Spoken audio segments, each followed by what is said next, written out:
Her scream shattered the night, but the cop's laugh cut deeper. By morning, the precinct would be a battlefield, and truth would wear 4 stars. The fluorescent lights buzzed like angry wasps in the interrogation room of the 23rd precinct, a concrete box that smelled of stale coffee and broken promises. Aaliyah Jackson, 16, sat hunched in a metal chair, her braids falling over her face like a curtain she wished could hide her. Her hands trembled, not from fear but from the fury boiling in her chest. Across the scratch table, Officer Daniel Hargrove leaned back, his chair creaking under his bulk, a smirk twisting his lips. "So, let me get this straight," he said, his voice thick with mockery. "You're telling me you saw a crime, but you don't have a phone to record it, no witnesses, no nothing? Just your story." He chuckled, the sound low and cruel, like he was savoring her discomfort. Aaliyah's eyes flashed. "I know what I saw," she said, her voice steady despite the tears threatening to spill. 2 men, one in a red jacket, dragging a woman into that alley on 47th. She was screaming, "And you're sitting here laughing like it's a damn joke." Her words hung in the air, sharp and unyielding. Hargrove's smirk faltered for a split second, but he recovered, folding his arms. "Kid, you're wasting my time. You think I don't know how this works? You come in here, make up some wild tale, probably to cover for one of your little friends, right?" He leaned forward, his breath sour with cheap coffee. "This ain't no movie. Nobody's coming to save you." The door behind him was heavy, painted the same dull gray as the walls, and it hadn't moved in the hour Aaliyah had been stuck in this room. She'd come to the precinct alone, her heart pounding, after witnessing something she couldn't unsee. The woman's screams still echoed in her mind, raw and desperate, and the way those men had vanished into the shadows haunted her. She'd run straight to the police, thinking naively. She now realized that they'd listen, that they'd care. Instead, she got Hargrove, a man who looked at her like she was a problem to be dismissed. "You don't believe me because I'm black," Aaliyah said, her voice low but cutting. Hargrove's eyebrows shot up, and he let out a bark of laughter. "Oh, here we go. Pull the race card, why don't you? Look, sweetheart, I don't believe you because your story's flimsier than a dollar store umbrella." He stood, pacing now, his boots scuffing the linoleum floor. "You're lucky I'm even listening. Most kids like you would have been sent home by now. Kids like me." Aaliyah's fists clenched in her lap. "What's that supposed to mean?" Her voice rose, trembling with the weight of everything she'd held back, every sideways glance, every muttered comment, every time she'd been made to feel less than. She was tired of it, tired of being invisible unless she was being blamed. Hargrove stopped pacing, turning to face her, his eyes narrowing. "You know exactly what I mean," he said, his tone colder now. "Don't play dumb." The air in the room thickened, the tension coiling like a spring ready to snap. Aaliyah's heart raced, but she refused to look away. She wasn't just fighting for herself now, she was fighting for the woman in the alley, for every person who'd ever been dismissed, for the truth that Hargrove was determined to bury. "You're wrong," she said, each word deliberate. "And you're going to regret this." Hargrove snorted, turning toward the one-way mirror on the wall, as if performing for an unseen audience. "Regret? Kid, I've been doing this for 20 years. You think you're the first to try and pull one over on me?" He tapped the glass, his wedding ring clinking against it. "Nobody's buying your story. Not me, not my sergeant, not—" The door swung open with a force that made the hinges groan. Hargrove froze mid-sentence, his hand still hovering near the mirror. Aaliyah's breath caught as a man stepped into the room, his presence filling the space like a storm rolling in. He was tall, his frame broad but disciplined, his dark skin gleaming under the harsh lights. His military uniform was immaculate, the 4 silver stars on his shoulders glinting like a warning. General Marcus Jackson, Aaliyah's father, didn't need to speak to command attention. His eyes, sharp and unyielding, locked onto Hargrove, who seemed to shrink under their weight. "Officer," Marcus said, his voice calm but carrying the kind of authority that could silence a battlefield. "I suggest you choose your next words very carefully." Hargrove's mouth opened, then closed, like a fish gasping for air. He straightened, his earlier bravado crumbling. "General, sir, I didn't know," he stammered. But Marcus cut him off with a raised hand. "You didn't know?" Marcus repeated, his tone deceptively soft. "You didn't know that the girl you've been mocking for the last hour is my daughter. You didn't know that I've spent 30 years serving this country, earning these stars, only to walk in and find you treating her like she's nothing." He stepped closer and Hargrove took an involuntary step back. "But you're going to know now." Aaliyah's chest tightened, a mix of relief and pride swelling inside her. She'd called her father on her way to the precinct, not because she needed saving, but because she knew he'd believe her. He always had. Growing up, she'd watched him navigate a world that often tried to diminish him, a black man rising through the ranks of a system that wasn't built for him. He'd taught her to stand tall, to speak truth, no matter who tried to silence her. And now, here he was, his presence a shield and a sword. Hargrove's face flushed red, his eyes darting between Aaliyah and her father. "Sir, with all due respect, this is a misunderstanding. She came in with a story that didn't add up, and I was just what?" Marcus's voice was a blade now, cutting through Hargrove's excuses. "Just doing your job? Is your job to laugh at a 16-year-old girl who came to you for help?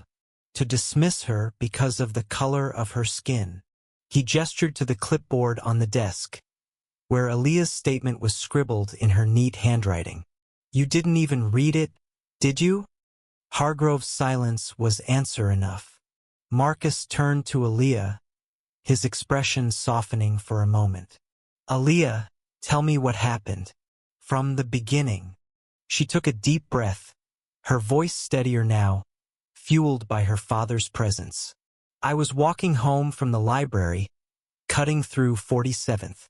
It was around 9. I heard a woman screaming in the alley behind the bodega. I saw 2 men, one in a red jacket, the other in a black hoodie dragging her. She was fighting, but they were too strong. I hid behind a dumpster, scared they'd see me. I didn't have my phone. I left it at home charging.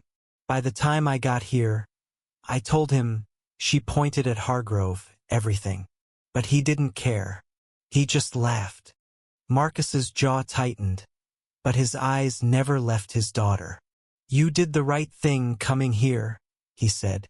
Then, turning to Hargrove, his voice dropped to a dangerous low. "You, on the other hand, have made a very serious mistake." Hargrove shifted uncomfortably, his hands fidgeting at his sides. "General, I'm sorry if I came off wrong. I was just trying to get the facts straight. We get a lot of kids in here, making things up." "Enough." Marcus's word was final, like the crack of a gavel. "You don't get to decide who's telling the truth based on your biases. You don't get to dismiss my daughter or anyone else because it's easier than doing your job." He stepped closer, his stars gleaming under the light. "I want to speak to your sergeant. Now." Hargrove hesitated, then nodded, scurrying to the door like a man desperate to escape. As he left, the room fell silent, the buzz of the lights the only sound. Aaliyah looked at her father, her eyes brimming with unshed tears. "Dad, I didn't mean to drag you into this," she whispered. I couldn't let it go. That woman, she needs help." Marcus knelt beside her, his large hand gentle on her shoulder. "You don't ever apologize for doing what's right," he said. "I'm proud of you, Aaliyah." prouder than you'll ever know. The door opened again, and a new figure entered, a woman in her 50s, her sergeant's stripes visible on her uniform. Sergeant Linda Carter's face was lined with fatigue, but her eyes were sharp, taking in the scene. "General Jackson," she said, her tone respectful but cautious. "I understand there's been a situation." Marcus stood, his posture unyielding. "Your officer dismissed my daughter's report of a crime, a serious crime. I want to know why, and I want to know what you're going to do about it." Carter glanced at Aaliyah, then at the clipboard on the desk. She picked it up, scanning the statement, her expression unreadable. "Miss Jackson," she said, addressing Aaliyah directly, "can you repeat what you told Officer Hargrove?" Aaliyah nodded, recounting the story again, her voice gaining strength with every word. Carter listened, her pen moving quickly across a notepad. When Aaliyah finished, Carter looked up, her eyes meeting Marcus's. "General, I assure you we take every report seriously. If there's been a lapse here, I'll handle it personally." "See that you do," Marcus said, "because if that woman in the alley isn't found, if one more second is wasted because of your officer's negligence, I'll make sure this precinct answers for it." Carter nodded, her face grim. "Understood, sir. I'll dispatch a unit to 47th immediately. Miss Jackson, we'll need you to come with us to identify the alley. Can you do that?" Aaliyah swallowed hard, then nodded. "Yeah, I can do that." As they left the interrogation room, Aaliyah felt the weight of the moment settle over her. This wasn't just about her Anna Maria, it was about justice, about standing up when the world tried to push you down. She glanced at her father, his steady presence grounding her. Whatever happened next, she wasn't alone. The night air was thick with the scent of asphalt and distant rain as Aaliyah stepped out of the precinct, her father's hand steady on her shoulder. The 47th Street alley wasn't far, but every step felt heavier, like she was carrying the weight of that woman's screams. Sergeant Carter walked briskly ahead, her radio crackling with updates from the dispatched unit. 2 patrol cars waited at the curb, their red and blue lights slicing through the darkness. Aaliyah's heart thudded in her chest, not from fear, but from the fire of purpose burning inside her. She'd been dismissed, mocked, but now she was being heard, and she wouldn't let them forget it. Marcus's voice was low, meant only for her. "You're stronger than you know, Aaliyah. Whatever we find tonight, you've already done more than most." She nodded, unable to speak, her throat tight with emotion. The patrol car door opened, and she slid into the back seat, her father beside her. Carter took the front, her eyes fixed on the road as the car pulled away. The city blurred past neon signs, late-night bodegas, people huddled under awnings. Aaliyah's mind replayed the alley, the red jacket, the woman's desperate thrashing. She prayed they weren't too late. The alley was narrower than she remembered, a jagged scar between 2 brick buildings. The patrol cars parked at the mouth, their headlights illuminating graffiti-covered walls and overflowing dumpsters. Aaliyah's stomach churned as she stepped out, the air heavy with the stench of garbage and something sharper fear, maybe, or the ghost of violence. Carter signaled to the officers who fanned out, flashlights cutting through the shadows. "Miss Jackson," Carter said, her voice firm but not unkind. "Can you show us exactly where you saw them?" Aaliyah pointed to the dumpster halfway down the alley, its rusted edge glinting under the light. "I was there," she said. "They were further in, near that fire escape."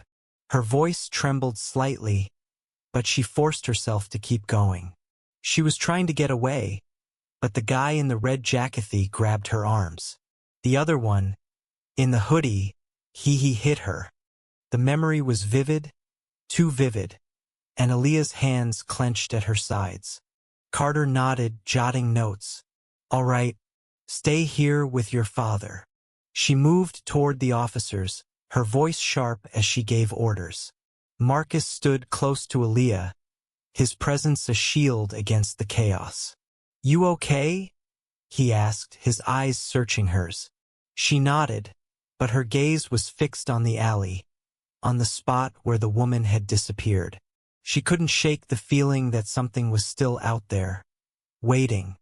Minutes stretched into eternity as the officers searched. Aaliyah's breath hitched when one of them called out, "Sergeant, over here!" Carter hurried toward the fire escape, where an officer was kneeling beside something on the ground. Aaliyah strained to see, her heart pounding. It was a scarf, bright blue, tangled in the gravel. "Does this look familiar?" Carter asked, holding it up. Aaliyah's eyes widened. "Yes," she whispered. She was wearing it. The woman. Carter's expression hardened. "Bag it," she told the officer. Then, to the others, "Keep looking. If she was here, there's more to find." The search intensified, flashlights sweeping every corner. Aaliyah's hope flickered. Maybe they'd find her. Maybe she was still alive. But the alley was silent, its secrets buried deep. Marcus squeezed her shoulder. "You gave them a chance to find her," he said. "That's what matters." But it wasn't enough. Not yet. Aaliyah's eyes scanned the alley, catching on a glint near the dumpster. She stepped forward, ignoring Carter's call to stay back. "Aaliyah," Marcus warned. But she was already moving, her sneakers crunching on the gravel. She knelt, her fingers brushing something cold and metallic, a phone. Its screen cracked but still glowing faintly. "Sergeant," she called, holding it up. Carter was at her side in seconds, pulling on gloves before taking it. "Good work," she said, her voice tight. This could be hers. The phone's lock screen showed a photo of a woman, mid-30s, smiling with a little boy. Aaliyah's chest ached. This was her. The woman from the alley. Carter tapped the screen, but it was locked. "We'll get tech on this," she said. "If there's anything on here, location data, message sit could lead us to her." She looked at Aaliyah, her eyes softening. "You did good, kid. Real good." The ride back to the precinct was quiet, the weight of the night pressing down on them.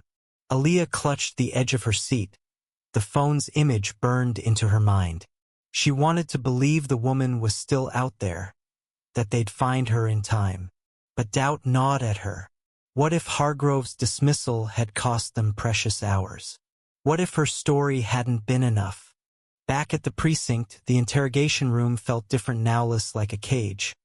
More like a battlefield where Aaliyah had won her first fight. Carter sat across from her, the phone in an evidence bag on the table. "We've got a team working on the phone," she said. "And we're pulling security footage from the bodega across the street. If those men are still in the area, we'll find them." She paused, her eyes meeting Aaliyah's. "I owe you an apology. What happened earlier with Hargrove, that shouldn't have happened. He's been placed on leave, pending an investigation." Aaliyah nodded, but the victory felt hollow. "What about the woman?" she asked. Carter sighed, her shoulders sagging slightly. "We're doing everything we can. You gave us a lead, and that's more than we had before. But I won't lie to you, it's a tough case. No witnesses, no clear footage yet. We're relying on that phone and whatever else we can dig up." Marcus, standing by the door, spoke up. "Sergeant, I expect to be kept in the loop. Every development, every lead. My daughter put herself on the line tonight, and I want to know it wasn't for nothing." His voice was calm, but the weight of his stars hung in the air. Carter nodded. "You have my word, General." As they left the precinct, dawn was breaking, painting the sky in shades of pink and gold. Aaliyah felt the exhaustion settle into her bones, but her mind was still racing. She turned to her father, her voice quiet. "Dad, what if we don't find her? What if I failed her? Marcus stopped walking, turning to face her. You didn't fail anyone, he said. You saw something wrong and you acted. Most people would have looked the other way. You're not responsible for what those men did, or for what happens next. You did your part and that's enough. But it wasn't. Not to Aaliyah. She spent the next few days glued to her phone, waiting for updates from Carter. The news came in fragments, a partial match on the phone's data. A grainy still from the bodega's camera showing a man in a red jacket. Each piece was a spark, keeping her hope alive.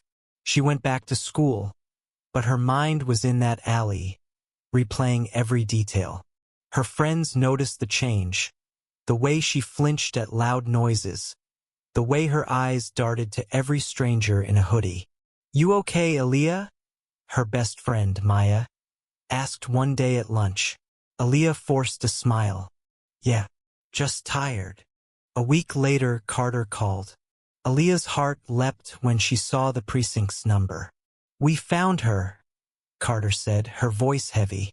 Her name's Vanessa Carterno relation. She's alive, but she's in rough shape. Hospitalized, but stable. We got one of the suspects in custody, the guy in the red jacket. The other one's still out there, but we're closing in. Aaliyah's knees buckled, and she sank onto her bed, tears streaming down her face. She's alive, she whispered, more to herself than to Carter. Thank you. The next day, Aaliyah and Marcus visited the hospital. Vanessa was in a private room, her face bruised but her eyes bright with gratitude. You're the girl, she said, her voice hoarse. The one who saw me. Aaliyah nodded, unable to speak. Vanessa reached. The arrest made the news, a small story buried under bigger headlines. But for Aaliyah it was everything. She sat with her father that night, watching the report. You changed her life, Marcus said, his voice thick with pride. And you changed that precinct. Hargrove's gone, and Carter's pushing for reforms. You did that, Aaliyah. She looked at him, her eyes searching his. But what about the next girl? The next time someone like Hargrove decides a story's not worth hearing? Marcus's face softened. That's why we keep fighting. Why we keep speaking up. One voice can start a ripple, and ripples become waves. Aaliyah thought about that, about the ripples she'd started. She thought about Vanessa, about the woman's son who'd get to hug his mom again. She thought about the alley, the phone, the scarf. And she thought about Hargrove, his laugh, his dismissal. The world was still broken, still full of people who'd look at her and see less. But she wasn't invisible anymore. She'd made them see her, and she'd never stop. The story like this one lingers because it's not just about one girl or one night. It's about what's right, what's fair, and what we do when we let prejudice blind us. What do you think? Where does justice start? And how do we keep the truth from being buried in our own communities?